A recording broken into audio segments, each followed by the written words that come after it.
A graça e a paz do Senhor Jesus a todos os irmãos.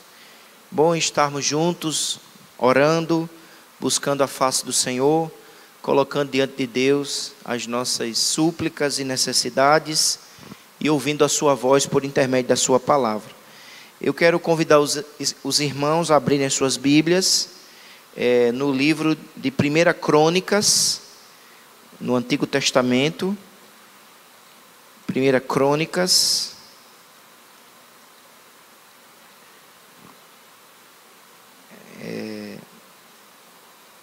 Primeira Crônicas é após o livro de Reis, se você não tem muita familiaridade. 1 Crônicas, capítulo de número 7. Queria que nós estivéssemos lendo a partir do versículo de número 20. 1 Crônicas, capítulo de número 7, versículo de número 20. Vamos ficar de pé para essa leitura bíblica. Era filho de Efraim, Sutela, de quem foi filho Berede, de quem foi filho Taate, de quem foi filho Eliada, de quem foi filho Taate, de quem foi filho Zabade, de quem foi filho Sutela, e Aindezer e Eliade, mortos pelos homens de Gate, naturais da terra, pois eles desceram para roubar o gado destes, pelo que por muitos dias o chorou Efraim seu pai, cujos irmãos vieram para o consolar. Depois, verso 23, coabitou com sua mulher, e ela concebeu, teve um filho, a quem ele chamou Berias, porque as coisas iam mal na sua casa. Sua filha foi Será, que edificou a Bet-Horon, a de baixo e a de cima, como também a Uzen-Será. O filho de Berias foi Refa, de quem foi filho Rezef, de quem foi filho Tela, de quem foi filho de quem foi filho Ladã, de quem foi filho Amiúde, de quem foi filho Elisama, de quem foi filho Naum, de quem foi filho Josué. A possessão e a habitação deles foram Betel e as suas aldeias, ao oriente Naarã, e ao ocidente Gezer e suas aldeias, Siquém e suas aldeias, até Aia e suas aldeias. Do lado dos filhos de Manassés, Bet-Seã e suas aldeias, Tanak e suas aldeias, Megido e suas aldeias, Dor e suas aldeias. Nestas habitaram os filhos de José, filho de Israel. Amém? Até aqui a leitura da palavra do Senhor. Podem sentar. Que o Espírito Santo de Deus, como já foi pedido em oração, esteja aplicando essa porção da palavra em nossos corações. Toda escritura, irmãos, ela é inspirada por Deus, como diz o apóstolo Paulo, e ela é útil para a nossa edificação.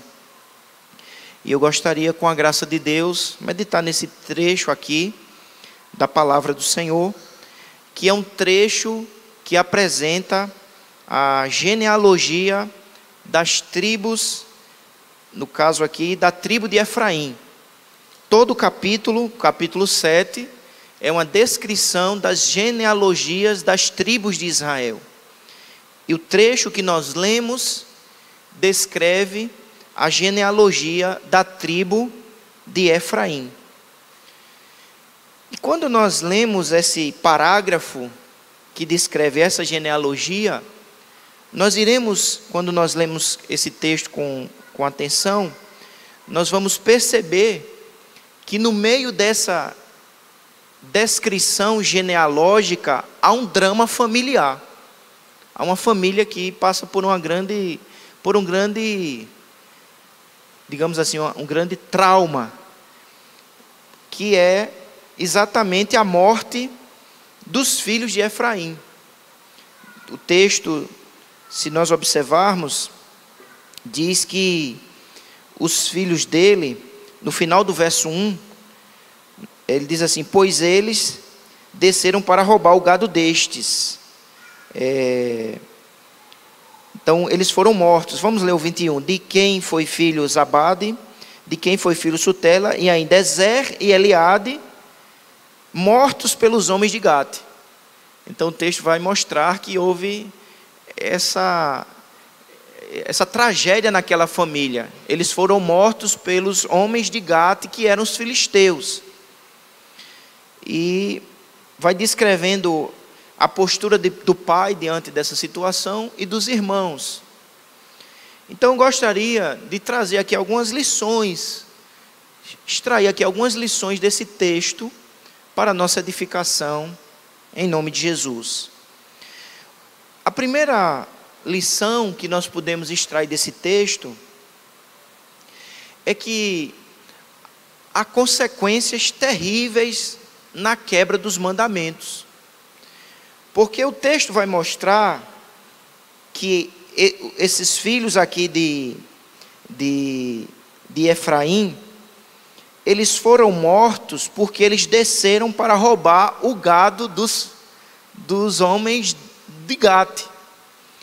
Portanto, de maneira muito sutil, o texto está mostrando-nos que eles estão quebrando exatamente o 8º mandamento. O 8º mandamento diz: não roubarás. E na medida que o mandamento é quebrado, consequências vão atingir aquela família. E este é um princípio, irmãos, que foi vivenciado pela família de Efraim. Apesar de tão distante de nós, o princípio continua o mesmo. A quebra de mandamentos, a desobediência, o pecado, na vida pessoal, na vida conjugal, na vida familiar, na vida da igreja, atrai consequências terríveis. Portanto, nós precisamos vigiar e orar. Vigiar e orar.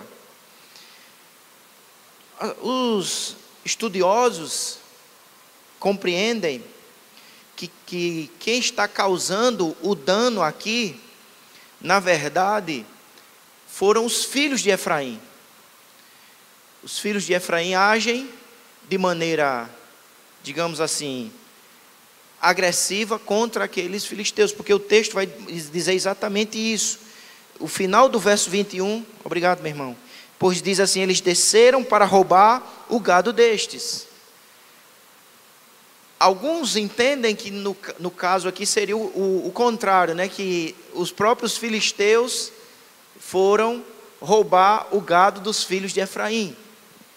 O fato é que, se compreendermos da primeira maneira, como eles quebrando os mandamentos, nós perceberemos que a quebra dos mandamentos atrai terríveis consequências na vida. Mas se entendermos que eles são vítimas do ataque dos filisteus, nós podemos também retirar uma outra lição, que mesmo sendo o povo de Deus, nós poderemos também ser alvos da maldade humana. Nós, mesmo sendo o povo de Deus, nós não estamos isentos das lutas, né, do roubo, né, de uma dificuldade, de uma enfermidade, de um sofrimento. Mesmo Efraim, sendo filho de Jacó, herdeiro da aliança que Deus estabeleceu com aquela família, ele está passando por lutas.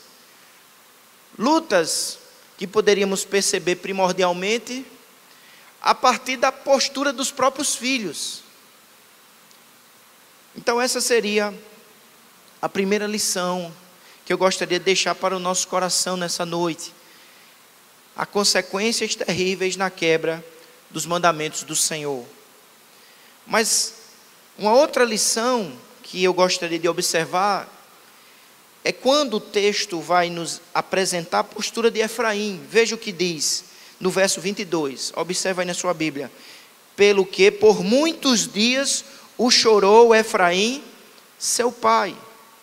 Na casa dos servos de Deus há lugar para o choro, há lugar para o lamento, há lugar para as lágrimas. Às vezes as pessoas querem pintar um quadro de um crente como se ele fosse um super crente, um super homem, né? Inatingível, inabalável.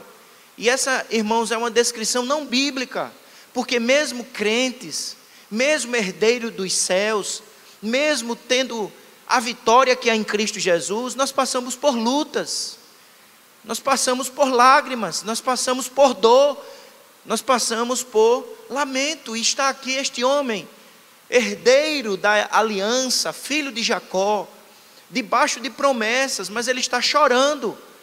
E diz o texto que ele chora muito.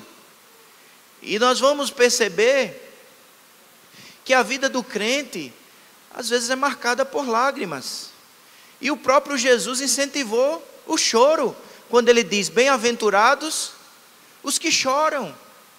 E às vezes é preciso que haja lágrimas na nossa vida, é preciso que haja lágrimas no nosso coração, na nossa casa. O problema às vezes não são as lágrimas, o problema às vezes não é o choro, é a ausência do choro.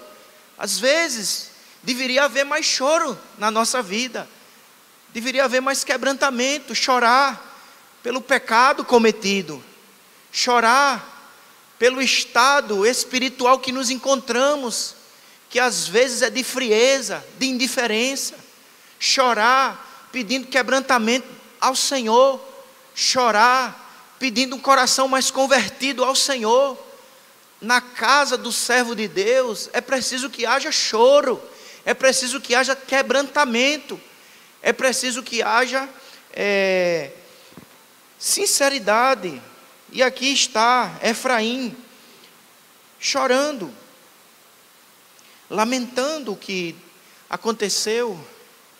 Nós somos crentes, mas nós continuamos sendo humanos, vasos frágeis nas mãos do Senhor, e só estamos de pé por causa da graça de Deus. Então, é um choro legítimo. Claro que há um choro ilegítimo, chorar por coisas insignificantes, por vaidades, por superficialidades, isso é um choro ilegítimo. Mas há um choro legítimo, um choro necessário, o choro da dor, o choro do quebrantamento, o choro da confissão sincera, porque a palavra de Deus diz que aquele que confessa e deixa, alcançará misericórdia. A Bíblia diz que um coração quebrantado e contrito, o Senhor não despreza. E como nós precisamos, irmãos, deste quebrantamento de alma, desse choro sincero aos pés do Senhor, porque parece que cada vez mais nós estamos nos tornando insensíveis, às vezes até diante do pecado, em vez de lamentarmos, sorrimos.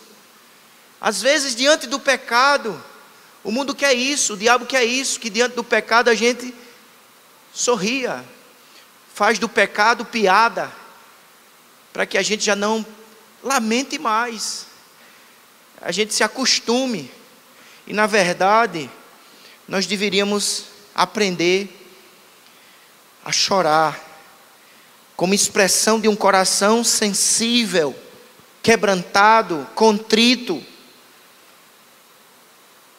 Essa é uma lição que a gente aprende. Verso 22, pelo que por muitos dias o chorou Efraim, seu pai. Qual foi a última vez que você chorou aos pés do Senhor? Qual foi a última vez que, orando no seu a sós com Deus, você colocou suas lágrimas aos pés da cruz? Já não há lágrimas.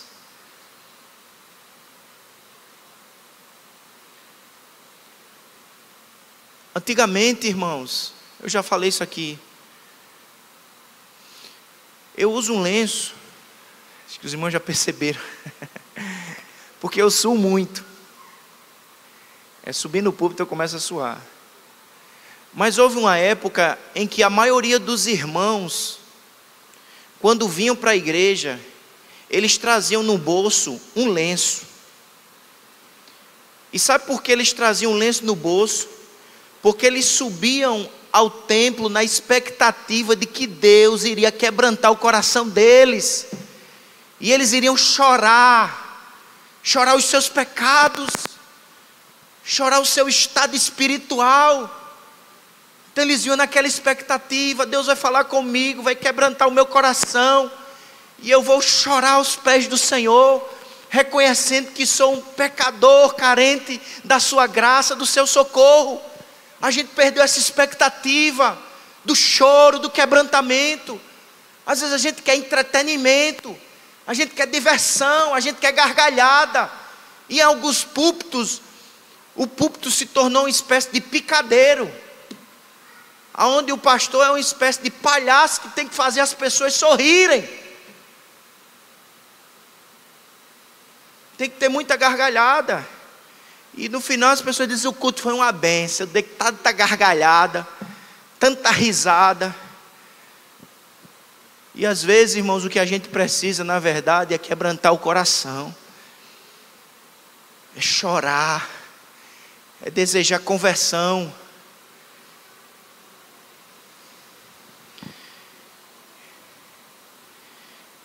Mas há uma terceira lição aqui no verso.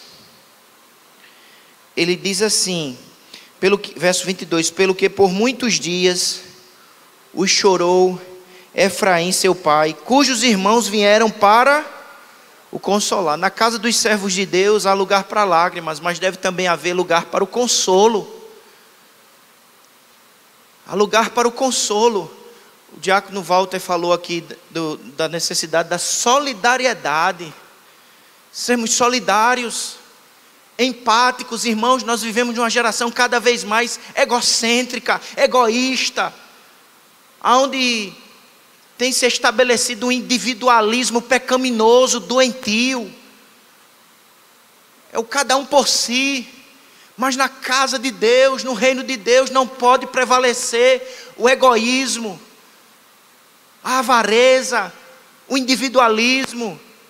É preciso que em nossos corações brote o amor sincero, porque nós somos templo do Espírito Santo, somos chamados a amar de verdade.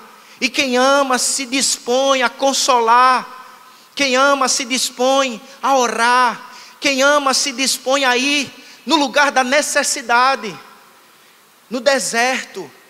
Como diz o texto, quando Davi estava sendo perseguido por Saul, ele estava em Oreza, vivendo de deserto em deserto, e diz que Jonatas foi visitá-lo no deserto em Oreza.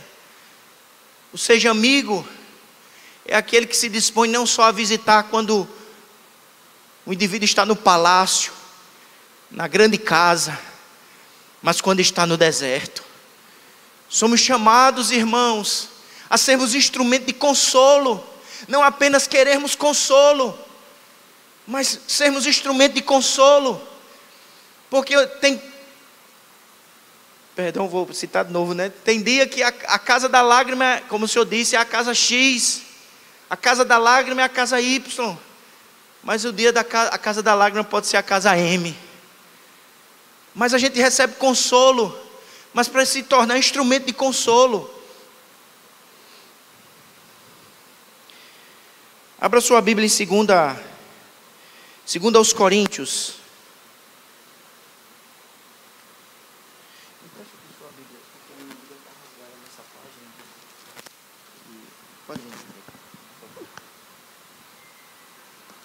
Segundo aos Coríntios, capítulo de número 1. Marque aí esse texto que a gente vai voltar para ele, viu? O de Crônicas. Veja o que diz, 2 segunda epístola de Paulo aos Coríntios, capítulo 1, verso 3. Olha o que diz: bendito seja o Deus e Pai de nosso Senhor Jesus Cristo, o Pai de misericórdias e Deus de toda consolação. É Ele que nos conforta em toda a nossa tribulação. Irmãos, nós temos um Deus que nos consola, nós temos um Deus que nos conforta. No tempo das lágrimas, no tempo do choro, no tempo da dor, nós não estamos desamparados. Agora continuemos a ler. Ele diz assim que nós somos confortados por este Deus consolador, para podermos consolar os que estiverem em qualquer angústia, com a consolação com que nós mesmos somos contemplados por Deus. Deus nos consola para nos tornar instrumentos de consolo, porque Deus consola o próximo através de nós. Deus traz consolo e conforto através das nossas vidas. E foi isso que Efraim recebeu. Efraim recebeu a visita dos irmãos, e os seus irmãos foram a boca de Deus, o abraço de Deus, o instrumento de Deus para consolar aquele homem que estava enlutado, que estava abatido, que estava em lágrimas. Na casa dos servos de Deus há lugar para o consolo, de recebermos. Obrigado, meu irmão. De recebermos, mas também de dar.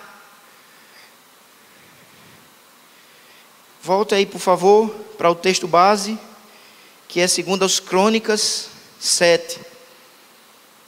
Na casa do servo de Deus há lugar para as lágrimas, mas há lugar também para o consolo. Mas em quarto lugar, na casa do servo de Deus há lugar para a esperança.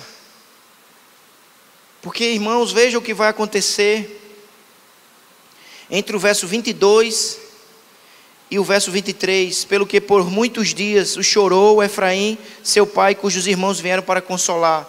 Verso 23. Depois coabitou com sua mulher, e ela concebeu e teve um filho, a quem chamou de Berias, porque as coisas iam mal na sua casa. As coisas iam mal na sua casa, mas ele não perdeu a esperança. A vida precisa prosseguir. Precisamos erguer a cabeça. Precisamos crer na promessa de Deus, que mesmo em meio às lágrimas, mesmo diante das tragédias, Deus continua sendo fiel e poderoso para cumprir a sua palavra, cumprir a sua promessa. E firmados na promessa, a gente segue, a gente se anima, a gente se revigora, a gente age. Aquele homem não se deixou dominar pelo choro, pelas lágrimas, pela depressão. Ele se refez no Senhor. Guarde aí nesse texto. Abra comigo em Gênesis 48.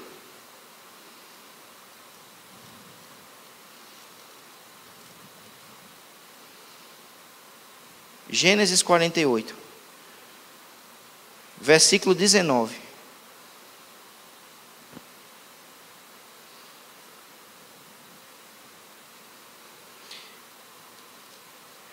Quando Efraim é filho de José. José teve 2 filhos.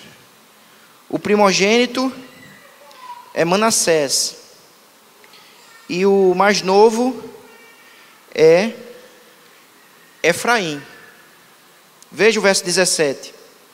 Vendo José que seu pai pusera a mão direita sobre a cabeça de Efraim, foi-lhe isto desagradável, e tomou a mão de seu pai para mudar a cabeça de Efraim para a cabeça de Manassés, e disse José a seu pai: não é assim, meu pai, pois o primogênito é este. Põe a mão direita sobre a cabeça dele, ou seja, de Manassés. Verso 19, Gênesis 48, 19. Mas seu pai o recusou e disse: eu sei, meu filho, eu sei, ele também será um povo, também lhe será grande. Contudo, seu irmão, no caso aqui Efraim, será maior do que ele, e a sua descendência será uma multidão de nações. Efraim estava debaixo da bênção da aliança. Quando José trouxe os filhos, ele traz o filho mais velho, Manassés, para o pai colocar a mão direita sobre a cabeça de Manassés, e o filho mais novo, Efraim, a mão esquerda. Só que quando os 2 meninos chegam diante de Jacó, Jacó cruzou as mãos, e a mão direita foi para a cabeça de Efraim, e a mão esquerda foi para a cabeça de Manassés. E sobre essa atitude, Jacó disse sobre Efraim: o seu irmão menor será maior do que ele, e a sua descendência será uma multidão de nações. Só que agora Efraim está enfrentando a tragédia. Seus filhos foram brutalmente assassinados. Mas, irmãos, ele continuou crendo na promessa de Deus. Ele continuou crendo que aquilo que Deus havia falado pela boca do seu pai Jacó iria se realizar. Deus não é Deus de confusão. Deus não é o homem para que minta. A sua palavra é verdadeira, é poderosa. Você que chora, você que está desconsolado, desanimado, firme o seu coração na promessa do Senhor. Se apegue ao Deus da palavra e à palavra de Deus. Ele é fiel, Ele age na história, Ele age de maneira real, pessoal e verdadeira. Confie, dependa, creia. Não se deixe vencer pela incredulidade, pelo desânimo, pelas lágrimas, pela depressão. Confie no Senhor. Foi isso que aconteceu com Efraim. Ele chorou, ele foi consolado, mas ele tomou uma atitude. Ele agiu, ele creu que Deus é fiel, que a palavra do Senhor se cumpre, que Deus é poderoso para fazer infinitamente mais. Creia na palavra, creia no Deus Todo-Poderoso. E veja, irmãos, que em último lugar, na casa do servo fiel, há bênçãos para serem contadas e vividas. Porque o texto vai prosseguir mostrando que as bênçãos do Senhor se cumprem. Porque logo em seguida nasce um outro filho, e ele coloca o nome de Berias. Coloca o nome de Berias. Veja aí. E teve um filho a quem ele chamou de Berias, verso 23. Mas ele também vai ter uma filha. Sua filha, verso 24, foi Será, que edificou a Bet-Oron, e a de baixo e a de cima, como também a Uziel Será. Ou seja, ele teve um filho, teve uma filha empreendedora, construtora, edificou uma cidade. Ou seja, Deus mudou a história. O último versículo, irmãos, da genealogia de Efraim, não é o versículo 22, parte A, mas a história prossegue. Veio Berias, veio essa outra chamada Será, né? E ela constrói, veja, sua filha foi Seara, que edificou a Bet-Oron, e a de baixo e de cima, como também a Uzem Será. E aí o filho de Berias, né, Berias tem filhos, e aí a descendência continua. O filho de Berias foi Refa, o filho de Refa foi Rezefe, o filho de Tela foi Taã.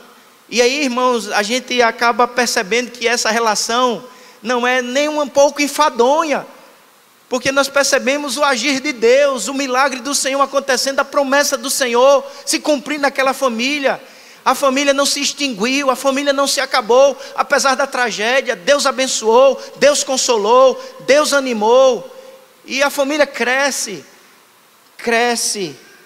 E no verso 27, na genealogia dessa família, surge um homem chamado Josué.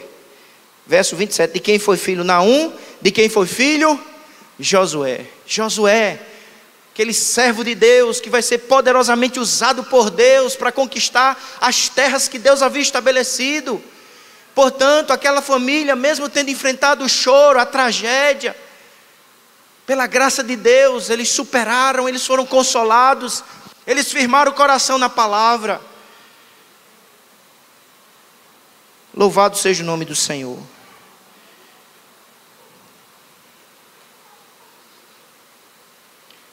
E Deus, irmãos, Ele sabe como agir em favor de nós, em todas as circunstâncias. Porque como Efraim chorou a morte do seu filho,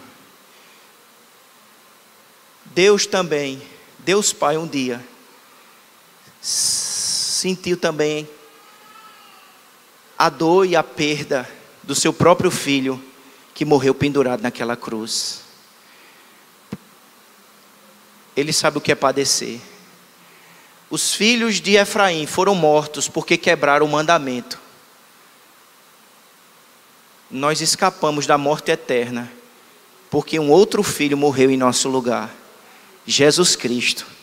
morreu na cruz para cancelar os nossos crimes, apagar os nossos pecados, nos justificar e nos abençoar plenamente. Mas ele precisou morrer. O céu escureceu. Ele recebeu a dor pelo nosso pecado. Ele é o amigo que vem ao nosso encontro, que nos consola. Ele é o Josué que nos dá vitória e conquista as bênçãos de Deus para a nossa vida. Que Deus nos abençoe e que esta palavra seja aplicada no meu e no seu coração nesta noite, em nome de Jesus, para a glória de Deus. Vamos ficar de pé e vamos orar, agradecendo por este culto nesta noite.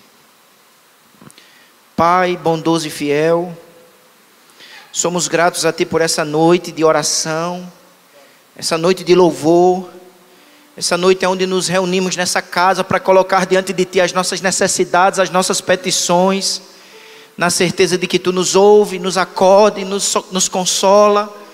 Ó Deus, queremos à luz daquilo que ouvimos por intermédio da Tua palavra suplicar, Senhor, quebranta-nos mais e mais.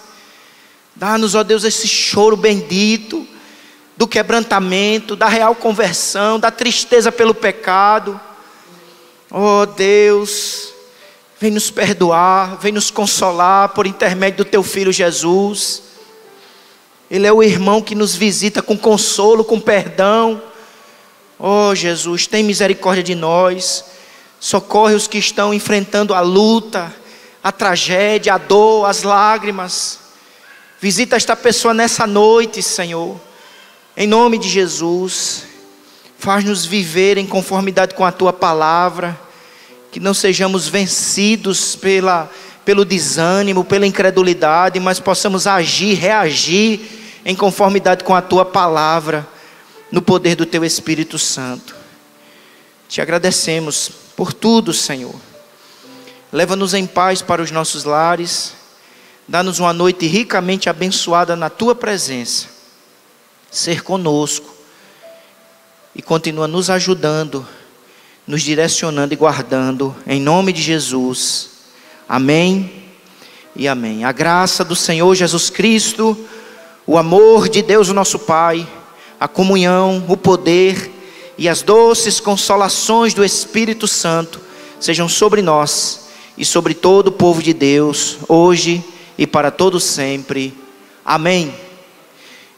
Irmãos, é bem rapidinho, você nem precisa sentar. Os cultos continuam normais, amanhã hora nona, se você desejar vir à igreja orar, as portas estarão abertas às 3 horas. E quinta-feira o nosso estudo bíblico sobre os atributos de Deus tem sido um tempo precioso de aprendizado. Se você pode vir, quinta-feira, 7h30 da noite aqui na igreja. E domingo, escola bíblica dominical às 9 da manhã e 18 horas, culto de louvor e adoração ao nome do Senhor. Deus abençoe, vá na paz do Senhor, uma boa noite. Os irmãos que estão em casa,